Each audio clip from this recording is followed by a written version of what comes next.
तो लोग पूछो तो फिर तुम क्या हो? तुम कह रहे हो तुम हिंदू नहीं हो, You're saying you're not a Hindu, तुम मुस्लिम नहीं you're हो, not a Muslim, तुम सिख नहीं हो, You're not a तुम Sikh. जैनी नहीं हो, You're not a Jaini. तुम ईसाई भी नहीं हो, You're not even a तुम Christian. क्या हो? हम नई सृष्टि हैं, हम नई सृष्टि हैं, ईसाई नहीं है, Not a नई Christian. सृष्टि a है। new creation. इसीलिए जब कोई मुझे कहता है तुम क्रिश्चियन हो, मैं कहता हूं मैं नहीं हूं, क्योंकि मेरे को पता है जब तुम बोलते हो क्रिश्चियन तो तुम क्या सोचते हो, और जो तुम सोचते हो वो मैं नहीं हूं। बोलते अच्छा तुम कन्वर्ट हो गए? नहीं कन्वर्ट नहीं हुए, हम मर गए। तो कौन परमेश्वर के सामने खड़ा हो सकता है?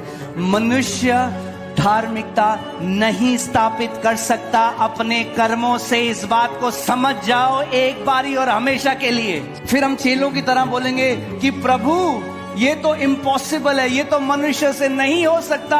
और प्रभु यीशु मसीह बोलेंगे जो मनुष्यों से नहीं हो सकता वो परमेश्वर से हो सकता है। चाहे मैं हिमालय पर्वत में चला जाऊं, 60 साल तपस्या करूं, मगर जहां एक व्यभिचार का विचार मेरे मन में आया, मैं परमेश्वर की नजर में व्यभिचारी हो गया। इसीलिए कोई मनुष्य अपने कर्मों से उद्धार नहीं पा सकता। मगर हम क्या करते हैं? What do we do? हमें इस बात को समझना है, पाप केवल कर्मों में नहीं, पाप विचारों में और उद्देश्यों में। Say this after me. माफ करो Forgive और मस्त रहो। and live carefree. क्यों अपने अंदर पनपने दें हम उस पॉइजन को? कई ऐसे लोग हैं उन्होंने अपने माँ बाप को माफ नहीं किया। आप जानते हैं, आज भी बात करते हैं, पिता की मृत्यु हो गई, आज भी बात करते हैं, मेरे भाई को प्यार किया, मुझको प्यार नहीं किया। अरे तो तुम अब अपने भाई को प्यार कर लो। कब तक? वो ट्रैप है, ट्रैप्ड है उसमें, नहीं समझते। इसका एक क्योर है। There's a cure to this.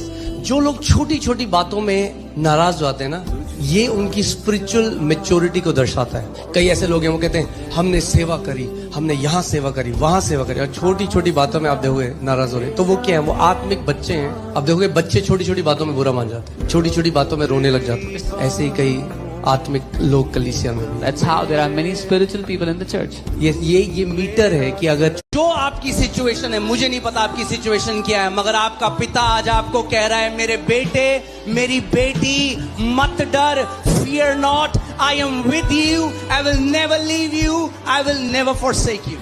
365 बार से ज्यादा बाइबल में लिखा है। तो अगर एक चीज परमेश्वर आपको रोज याद दिलाना चाहता है, वो क्या है? मत डर। जैसे डरना सीखा है वैसे ही आप परमेश्वर कह रहा है ना डरना सीखना है। वो कह रहा है क्योंकि मैं तुम्हारे साथ हूं। That means every time fear tries to enter, put your awareness on him who stands with you, who lives in you, who has surrounded you। जब भी डर आने लगे तो उस पर अपनी चेतना को डाल दो, वो जो आपके साथ है, जिसने आपको घेरा हुआ है।